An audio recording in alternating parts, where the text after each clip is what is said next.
So, ja, willkommen zurück. Wie ihr schon seht, ist jetzt hier richtig investiert worden, nicht nur 2 Aufsteller, sondern auch eine ganze Sitzgruppe mit Wasser, weil nämlich, nachdem wir jetzt sehr, sehr viel über Robotik, Cyborgs und sowas erfahren haben, wird jetzt es im Prinzip eine Veranstaltung in der Veranstaltung gehen, weil jetzt werden nämlich die Bobs verliehen.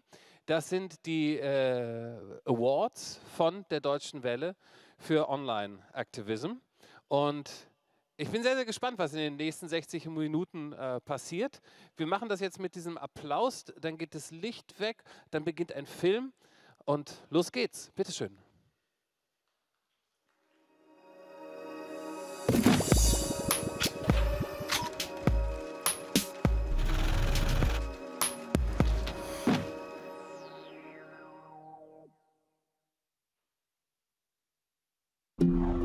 You can censor, you can hack, but you can't stop us from writing.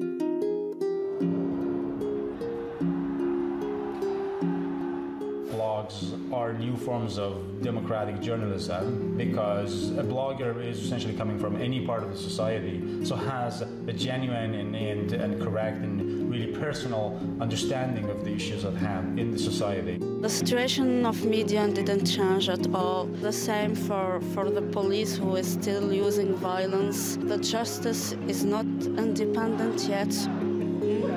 We have to carry on the fight. This is about people who are making a difference in their countries, speaking out and risking their lives.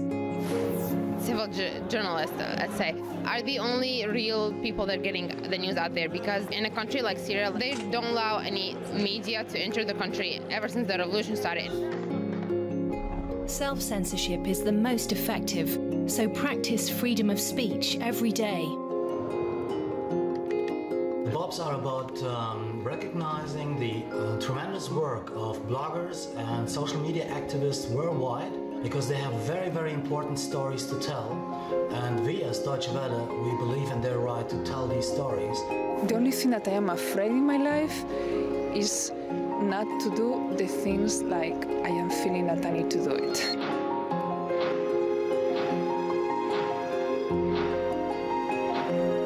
The Bobs 2013, Best of Online Activism.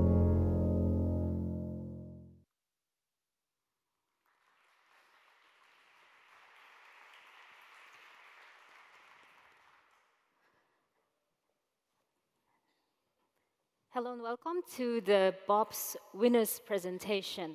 Like we heard today, the Bobs awards the best of online activism. All in all, there are 34 categories, and the winner have been announced today, actually this noon. So why are we here? What we are going to do is to present to you the 6 jury winners. The jury consists of 15 people representing 14 languages, and let me tell you, they have taken their job very seriously. They sat down for 2 days, they discussed and argued to nominate the best of online activism. And I'm very happy today because we have 4 jury members who are going to introduce to you the 6 winners in different categories. So let me welcome Ulrich, Yong,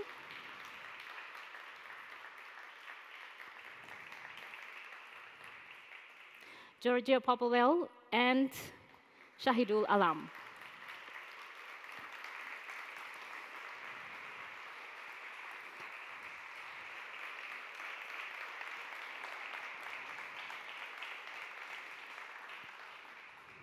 So please take a seat.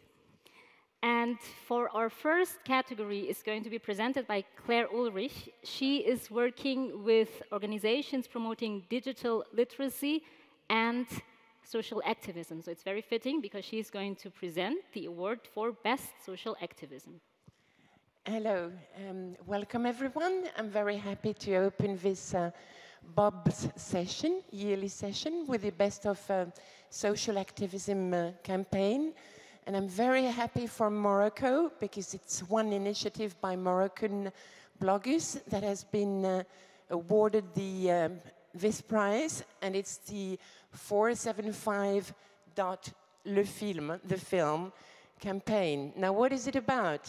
In Morocco and other countries, you've got an article, a penal code, criminal code articles that allows a rapist to marry his victim and escape punishment this way. And this is what has happened in March 2012. But the lady that had been raped and married by a judge to a rapist committed suicide. And that provoked the wave of protests in Morocco.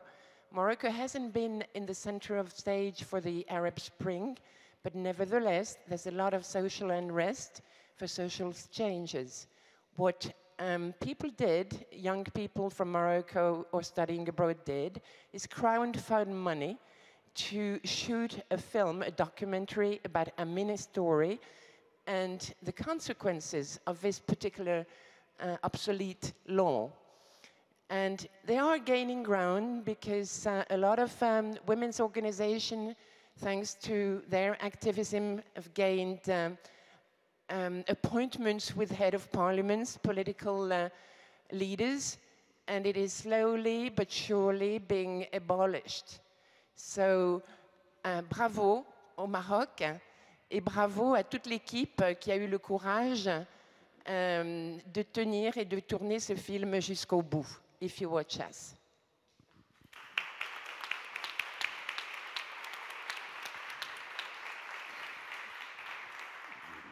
Thank you, Claire. And for our next category is the category of Best Innovation. This category is going to be presented by Yong. He has been examining the media in China for 20 years and has spent 18 years of his life as a citizen of the net. So he knows what the development is in the net. And so Yong, tell us, what was the innovation that has impressed the jury the most this year? The competition is very intense. And also I learned so much from all kinds of innovative projects and blogs from all over the world. And can you tell us a little bit more about the winner of this category? This winner, Free Weibo, for those who don't know, Weibo is a kind of Twitter-style microblogging social service in social media service in China.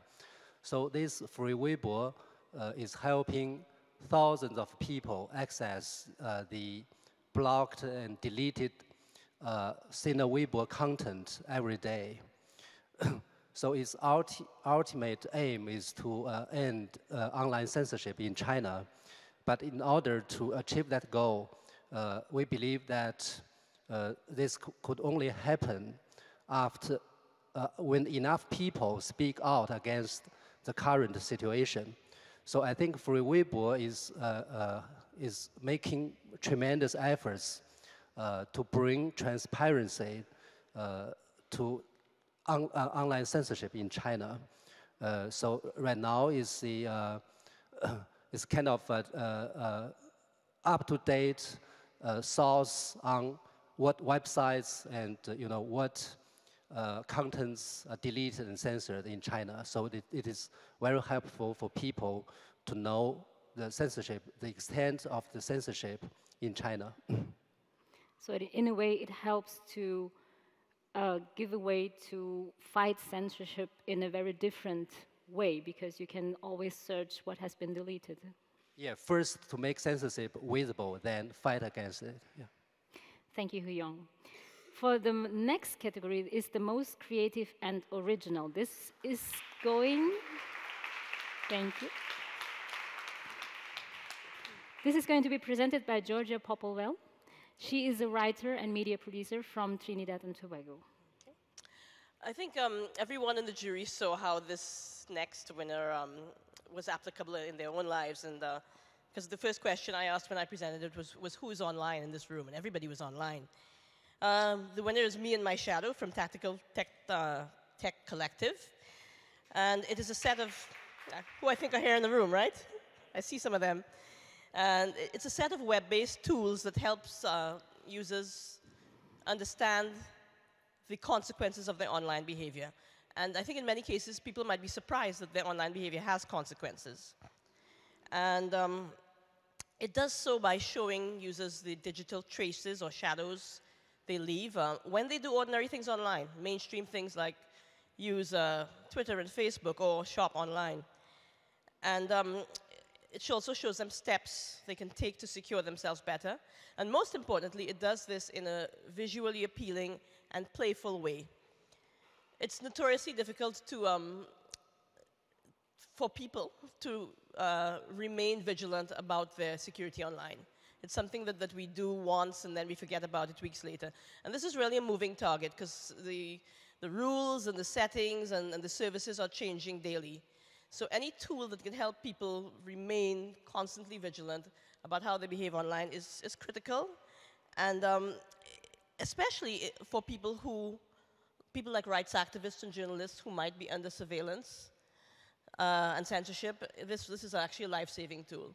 So I want to say congratulations to Tactical Tech Collective, who actually, many of whom are based here in Berlin, on winning this prize for most creative and original in the Bobs. Thank you, Georgia.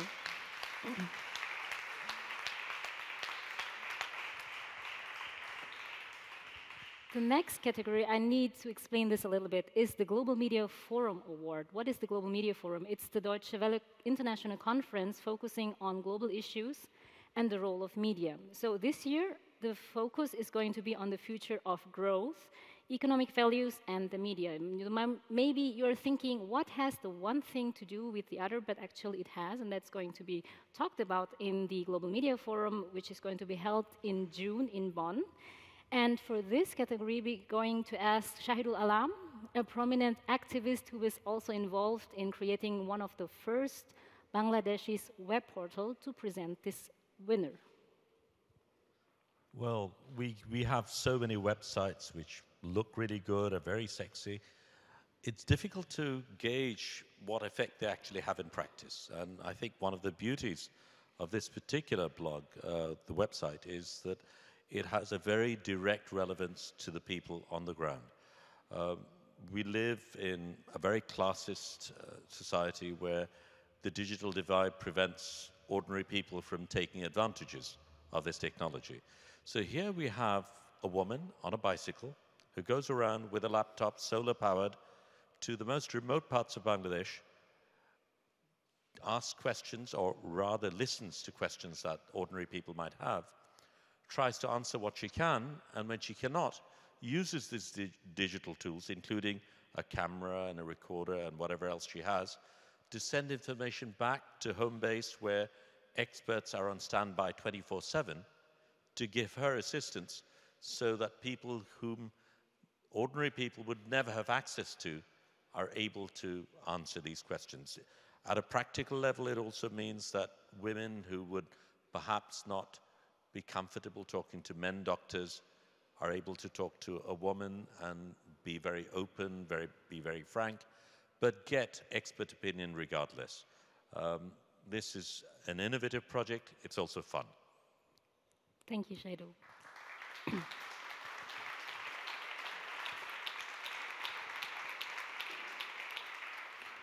The next award should be self-explanatory. It's the Reporters Without Borders Award. And now we know that there are a lot of countries where freedom of speech is very difficult, and there are a lot of people and bloggers who should receive the award for this. But Claire is going to explain why and who won the award for this year and why it did convince the jury.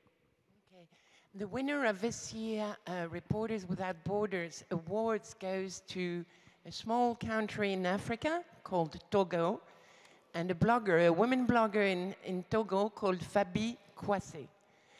I'm very happy to introduce Togo and her blog, because although a lot of attention is given to a big country with a big problem with censorship, such as China and Iran, according to me, or according to us, we mustn't forget small country where some old kind of censorship goes on, meaning police brutality towards journalists and bloggers. And this is the case lately in Togo. Fabi's blog chronicles this rising violence against journalists by police. Journalists are not thrown into prison in Togo. They're just harassed and very seriously hurt, yes, by some policeman who targets them. If I may, I'll give you just a few historical things about Togo. Togo is a small country of 5 million inhabitants, and it has been ruled by the same family since 1960. We're 2013, with a change of power from father to son in 2005. Now, it's a small country, it has a good civil society, and it is suffering. So other countries have rated really should deserve our attention for freedom of speech and freedom of information, such as Turkey, for example. But I think a small African country illustrates the care and watch we must give also to country nobody cares about or nobody tells about. And I hope that Africa can gather, confidence in freedom of speech and freedom of information, because Togo is far from being the only African country where journalists are molested or worse, or killed or thrown into prison. And I really would like, and also would like to underline that although some countries are poor and lack money for education, things like that, some government in sub-Saharan Africa are already ordering surveillance tools. So you see, it's going very fast, and I think Reporters Without Borders is really the best organization to foster this rising freedom of speech and freedom of information conscience in Africa.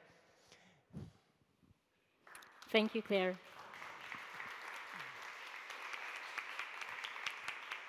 And last but not least, the award for the best blog. And again, this will be presented by Yong, who will explain what this award is about and who won it.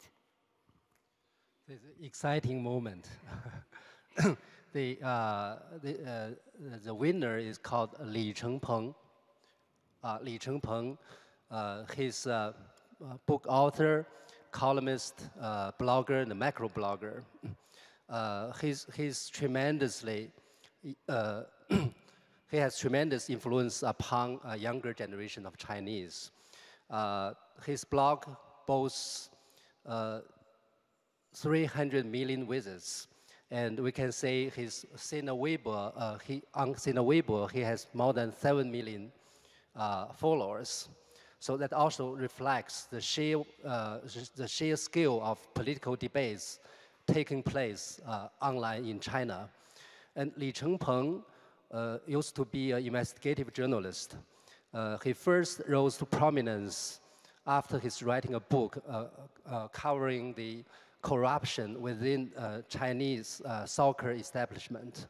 And then in 2008, there was this huge earthquake in Sichuan province. He went there to investigate on collapsed schools. In 2010, he ran as an independent candidate for the local parliament. So this man, who was born in the 60s, is already becoming a role model for young Chinese to become more open and more brave and to be more active in the political process. So he was forbidden to talk in his book signing ceremonies, but then he wears a black mask and he has a T-shirt which shows the sign, "I love you all." And this black mask and T-shirt actually became a symbol for young Chinese to fight for the press freedom and freedom of speech, because there is no other way out.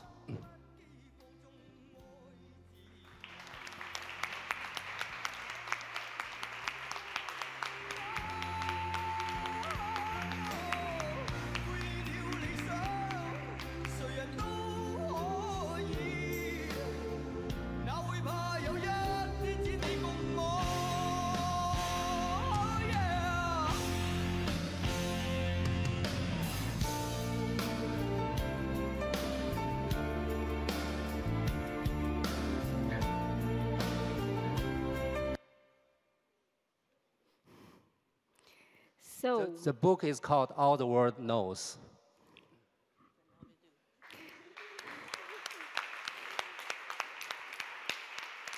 thank you, Yong. So these are the 6 winners of the jury awards of the Bobs, and we really hope that we can welcome all the winners or people that choose to represent them at the Global Media Forum in June in Bonn to receive their awards. Because in fact, this has not always been the way, because in the past years there were situations where winners could not come to Bonn or could not receive their awards. So today, we are very happy and very glad to welcome one of the past winners who after 5 years can finally receive the award for the best blog, Yoani Sánchez. And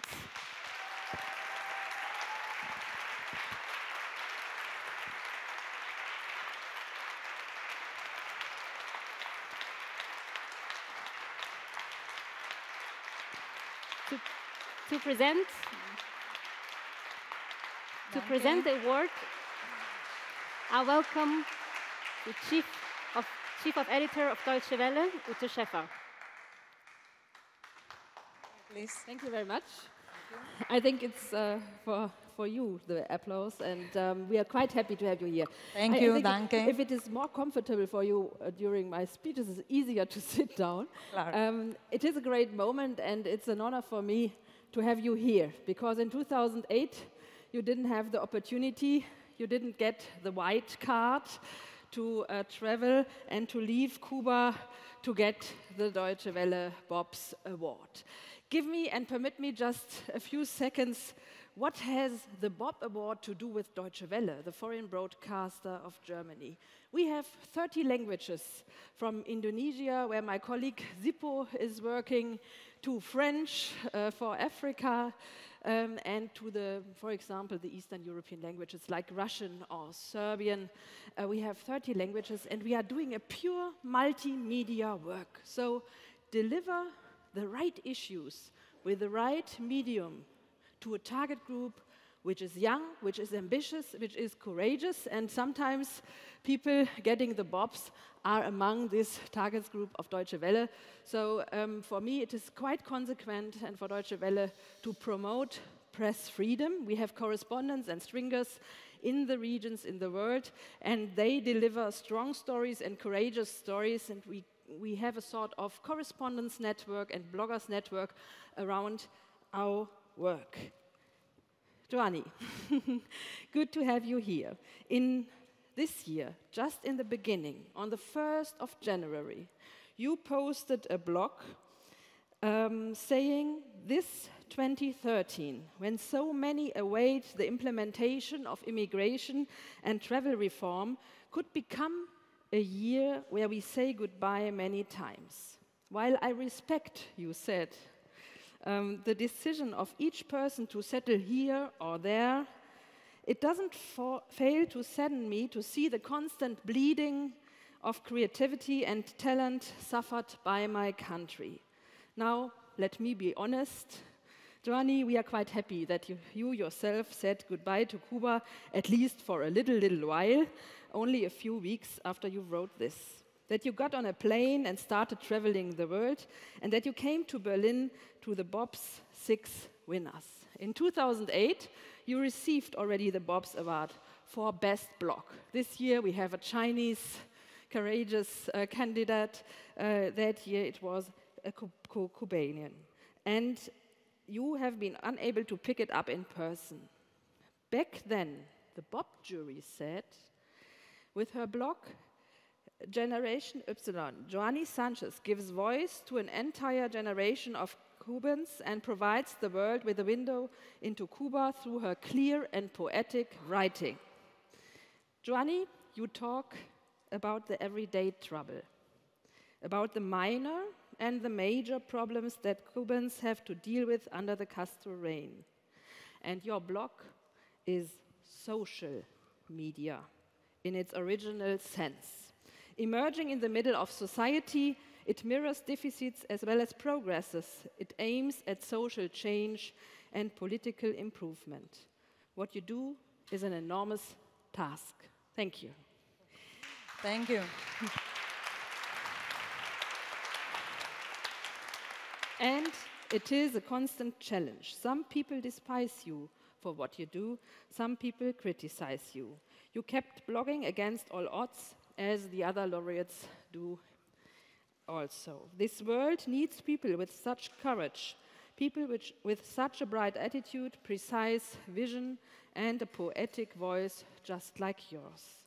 At Deutsche Welle, we all are very happy to support and encourage bloggers and internet activists in their fight for democracy and human rights, for freedom of speech and equality. Because as a journalistic enterprise, we inform people independently and comprehensively, and we promote political participation, education, and human rights through our daily work and through initiatives like the BOBs. Yoani, in 2008, you sent us a video message in which you said, "I hope that one day real life will be like cyberspace, and on this island all citizens will be able to express themselves without asking for permission." Maybe the immigration and travel reform was one first tiny step towards this goal. But what I am quite sure is that your efforts to exercise freedom of speech are an invaluable step towards a freer Cuban society. Voices like yours cannot be drowned out, they cannot be silenced for long. The Bob Award, the most courageous and creative projects. With this award, Best Blog in 2008, we want to unmistakably point out how important your work is and will be. We are very happy that you are here. Now it's time to say congratulations to Yoani Sánchez. Thank you, thank you. And now, thank you.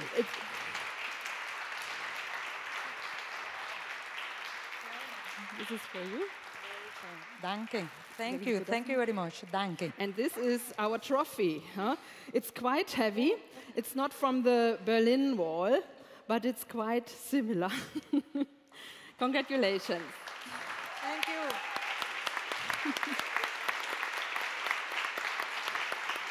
Thank you. If you want.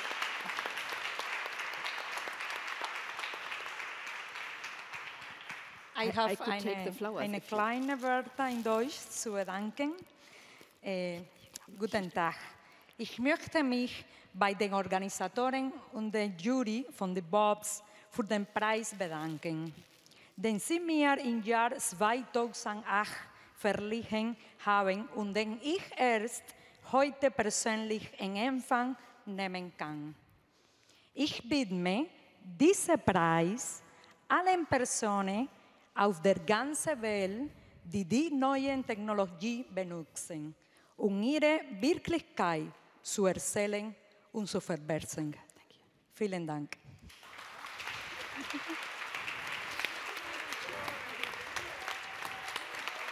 So.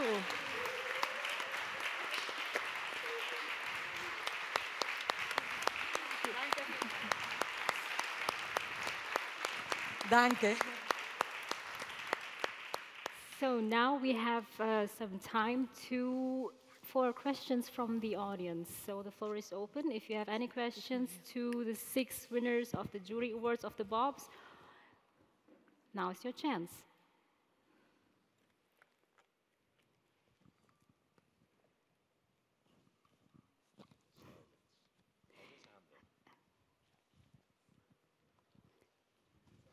Can we get a microphone? This is a question for Claire. Would you elaborate a bit on what you see the sort of the result of winning this award for the amazing film that you just introduced? How would it help the cause that is essentially the center point of the film? Thank you. You mean the RSF prize? Yes. Oh, the 475. The campaign, well, I'm going to maybe highlight both. The 475 campaign has already, in Morocco, has already achieved results because, you know, the process for wiping out this law is undergoing. Mentalities have changed a lot. And we can see, especially in Morocco, that a young generation is at work. Although it doesn't have a wide berth, it is really working. And I think I hope this prize, this award will help them along, because they know all the social media strategies now of activism. You know, they've crowdfunded quite a lot of money to shoot a documentary professionally with help from volunteer, technician, and they've translated it in 3 languages. And this is a new trend among activism campaign, to publish or to shoot your campaign in many languages to obtain a wider outreach and impact and influence on who can help you, crowdfund you, or listen to you. Was it a question on the RSF too? I'm sorry. Yeah, I think the RSF prize is really important. Awards is really important for every year, because last year it was Bangladesh, I remember. Bangladesh needs attention again, you know, because it's, we all know, a lot of things are happening in Bangladesh right now, and bloggers are really at risk, really at risk. We should never forget that. Togo, I think Africa deserves to be, you know, to be helped along with freedom of information and freedom of speech from us, Europe, but also from China, from anywhere in the world. Because, I mean, if you look at the number of journalists that have been murdered, quite a few have been murdered in Africa, but it gets overlooked often. Plus that the new generation, like Fabi Kouassi, this is a woman that really is on ground, a journalist, a human rights activist, and publishes a blog as if nothing is, although she knows her telephone is under, you know, surveillance, and just says that it cannot go on, you know, such brutality. And I think we have two dangers right now in the world. Violence against journalism and bloggers is rising everywhere. Everywhere. If you look at the RSF, you know, reported with that broader annual poll, the number of journalists either harassed, imprisoned, or killed is rising all the time. And this is quite true for Africa, either prison or sometimes murdered or disappeared. Right, so I think we must not forget Africa, that's all. Right, it's a continent of nearly 1 billion inhabitants, with one of the youngest population on earth, and they deserve information. And they're going to play a huge role in the next 20 years, because we know that natural resources are there. We know that a lot of people want them, and we know that it will have to be checked. It will have to be, you know, people will have to be informed on that and make their own choice. So I think really Africa deserves, you know, some little help, like the RSF prize. Thank you.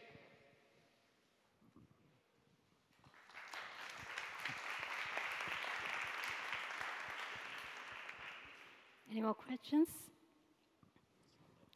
Straight ahead. Straight ahead.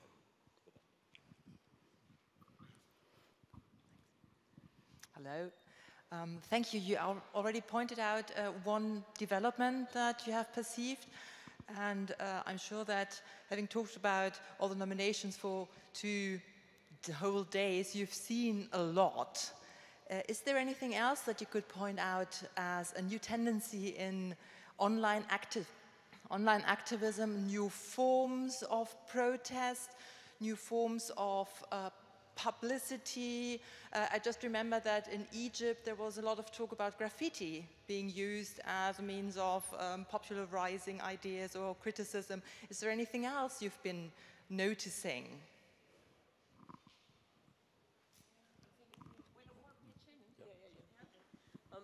I think one thing we've noticed is a kind of maturing of some of the organization to use evidence and gathering of data. That the trend towards of data research and data journalism is also kind of permeating the activist space, which is great, of course, because it allows some of the information they gather to become kind of be part of an evidentiary chain in things like legal processes. Shahidul, any? Sure. Well, one of the blogs that was discussed, it didn't eventually win, but it came very close, was a blog that dealt with a square called Shahbag. You've heard of Tahrir Square. People might not have heard of Shahbag Square. And essentially, this was people spontaneously gathering based upon an initiative by bloggers to occupy the streets to ask for justice. But what was very interesting was that while there was the online campaign, it was complemented by a physical campaign where people took to the streets in a very impressive manner. And for me, being in the middle of it, what I saw was very impressive because there were kids there were grandparents there were men, women, and in a country where a certain degree of conservatism exists, it was wonderful to see women walking the streets at 2, 3 in the morning, singing songs, composing things, doing things spontaneously, and this wonderful hybrid, which is also something we saw in the InfoLady project, I think is very, very powerful, because one of the things that otherwise happens is that the online world is sometimes separated from the real world. And I now find a very interesting mix of the two, which I think is very powerful. When I think of online activism, I only have 3 words. That's video, video, and video. We can all see the video of the vice blogger Li Chengpeng, which is actually made by one of his fans in one of his book signing ceremonies. And then the fan sent the video to YouTube, and got kind of virus kind of spreading. So video or photos actually are very important in influencing people. And in China, we also say the police, whenever you find police, the police always, they are carrying video cameras. They always trying to film, the protesters and, the street demonstrations. But people on the street, they have their video cameras. They also shoot what the police, what they're doing. So I think that's a very powerful kind of way to confront with the authorities. 2 last trends are the mapping. We've seen it at the Bobbles last year with the Harris map. A map in Egypt of where women had been harassed or sexually assaulted in the street. Basing evidence on, gathering evidence on a map. And another thing I've noticed in Western Europe are mobile application for activism or human rights. It can be against land grab, to sort of geotag the coordinate of a property somewhere in the world in order to secure the ownership, or it could be raising attention to one problem somewhere, environmental, through an app. We have a question over there.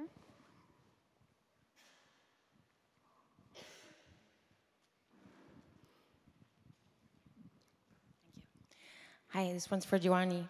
Could you tell us something about the future of news gathering and journalism and citizen journalism in Cuba, as you see it, because it's a rather particular situation?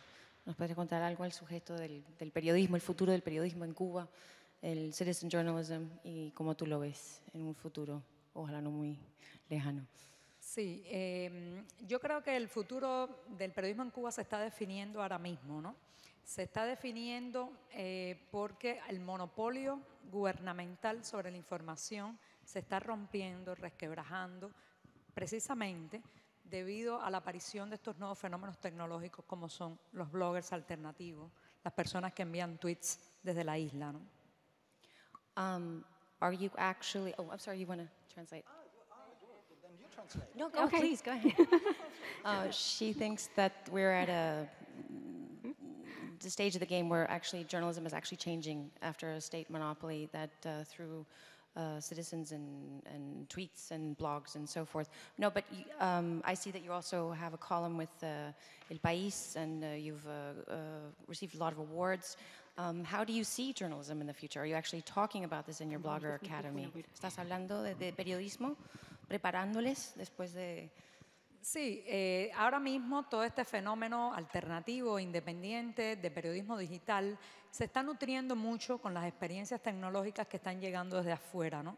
En lo particular tengo, bueno, pues la responsabilidad también de transmitir a través de clases, de cursos, muchas de esas nuevas tecnologías, ¿no? Por ejemplo, cómo usar los teléfonos móviles para hacer ciberactivismo, cómo completar la labor del periodista independiente con esas nuevas herramientas. Y estoy optimista con el futuro del periodismo cubano, ¿no? Porque no podemos ir para peor, ya estamos en el fondo. Solo podemos evolucionar para un periodismo más democrático, más plural, más objetivo, ¿no? She's actually quite optimistic about the future of journalism in Cuba right now, because through all the new technologies and so forth that are actually coming into the island, and it can't get any worse than it is now. Basically, it can only get better. Yeah, I just was wondering if there were any projects or interactions with other countries, exchange programs happening. ¿Hay intercambios? Sí, hay mucha solidaridad, ¿no? Lo que creo, pienso que hay que organizar mejor esa solidaridad. We need to organize this solidarity. Hacer consciente a la comunidad internacional de la importancia de ayudar a los cubanos a empoderarse informativa y tecnológicamente. We need to make people aware in the international community how to empower them to. Por ejemplo, hacer consciente a las personas que viajen a Cuba que cualquier elemento tecnológico, una memoria flash, un CD, memory sticks, a camera, a telephone, so forth. Un ordenador portátil, a laptop, for example, que lleve y regale a un cubano puede hacer la diferencia entre el silencio y la opinión. That you can help make the difference and break the silence between censorship and having a voice. Y por otro lado, una información enviada, un SMS que recibimos con un titular o con una noticia. You can always send an SMS with headlines and news, for example. Una llamada telefónica para contarnos algo que ha pasado en el mundo que no sabemos, ¿no? A phone call and inform them what's happening in the world, because they're certainly not getting it through the news. Puede ayudarnos a empoderarnos informativamente. Sin la comunidad internacional no podemos hacerlo, ¿no? You can help them and get empowered. The international community can do that to help them get empowered. Okay, thank you. Thank you.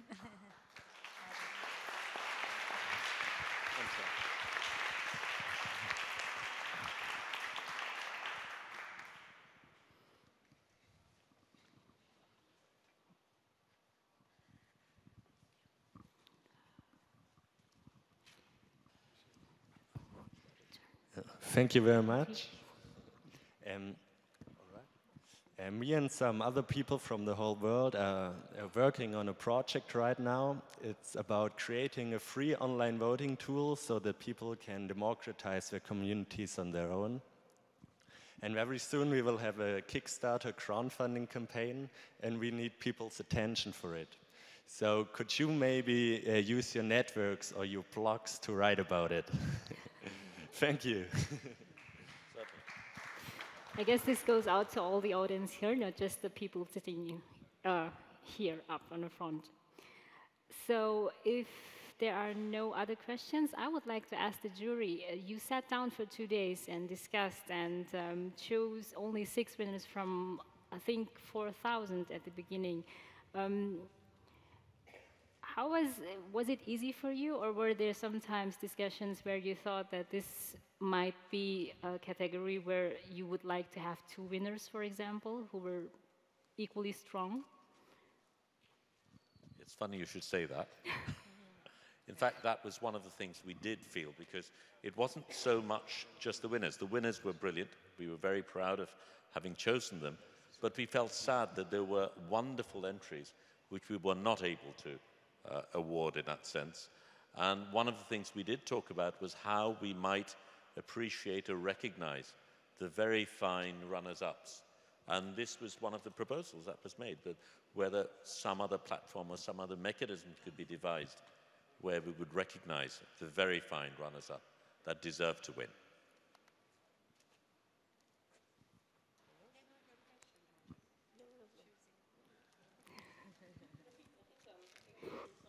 Maybe do you want to mention one or two of the runner-ups who didn't make it? Do you remember any?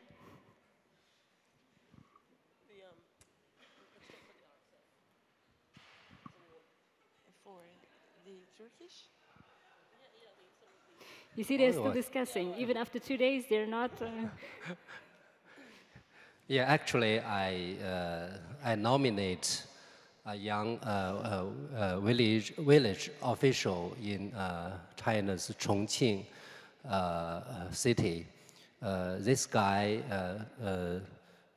by only tweeting some 100 pieces of what the government called negative information, he got the sentence. He was sent down to the so-called re-education through labor. It's kind of a system, it's a labor camp. And this labor camp, before actually it's not a sentence, you know, the police just decide we will send this guy to the camp without trial, without any due process. He cannot even see his lawyer. And the police have the right to imprison him for up to 4 years.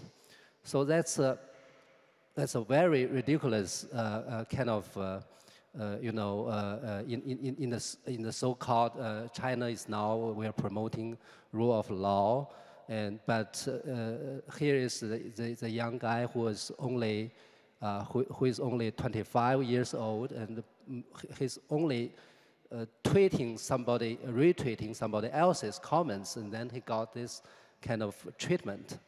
So, I strongly recommended him to be the winner of the RSF award, but he was defeated by.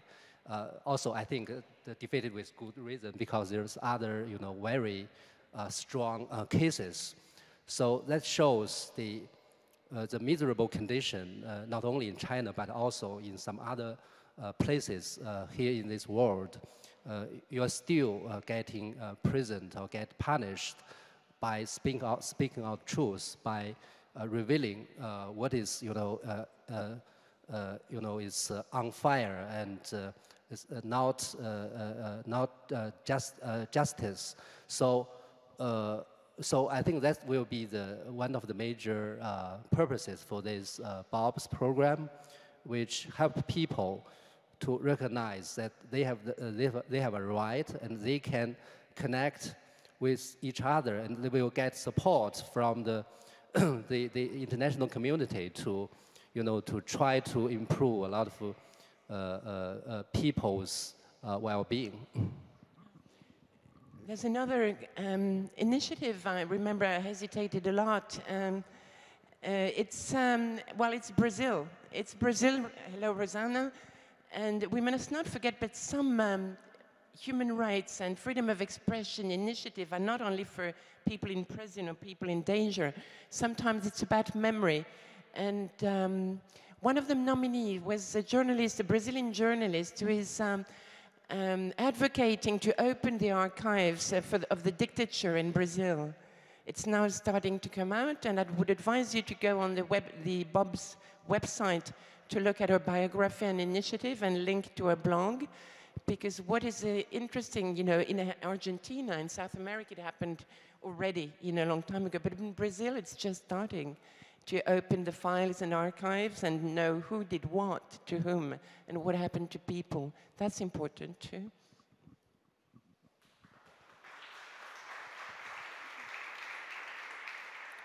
It's a very pertinent question, because as we're sitting here, as you're sitting here, there's a particular blogger who's currently in jail, is probably being tortured.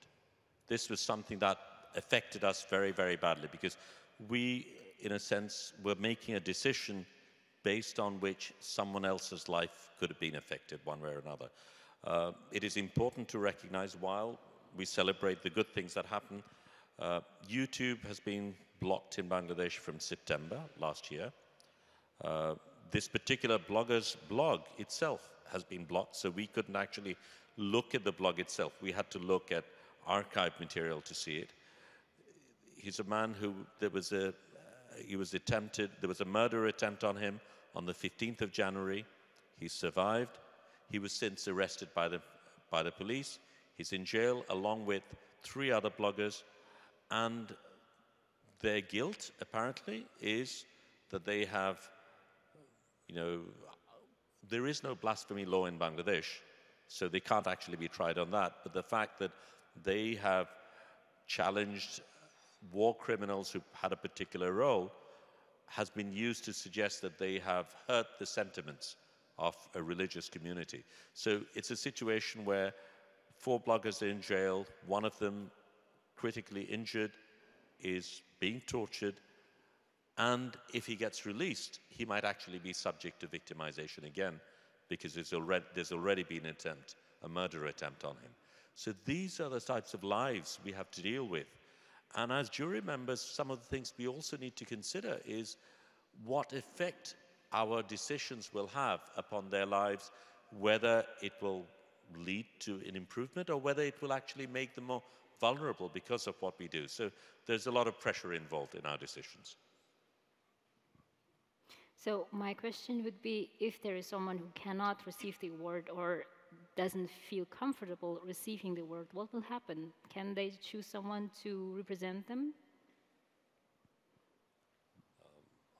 That is for Deutsche Welle to answer, I suspect. But here is someone who's come later on. She's here. But I'm sure that is something that can happen. But I think the point is that they be recognized. And certainly receiving the award physically is a nice part of the process. But I think that here is a very fine professional body that has gone through a very serious process of scrutinization and evaluation and eventually come up with the verdict, if you like, that this is the finest blog that exists in that category. Is a huge boost for any person who blogs.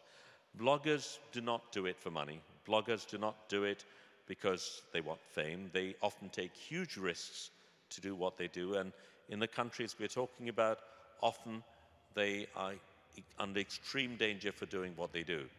And I think the least that we can do is recognize and salute them for what they do.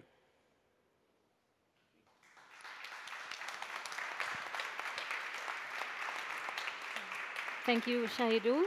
And hopefully we can all welcome the winners, not just the 6 winners of the jury award, but many more to the Global Media Forum. If you want to know more about the BOBs, go visit the website. You will find the other categories on the website as well, all the winners for the 34 categories. And, well, hopefully we will see some of you in June in Bonn at the Global Media Forum. Thank you.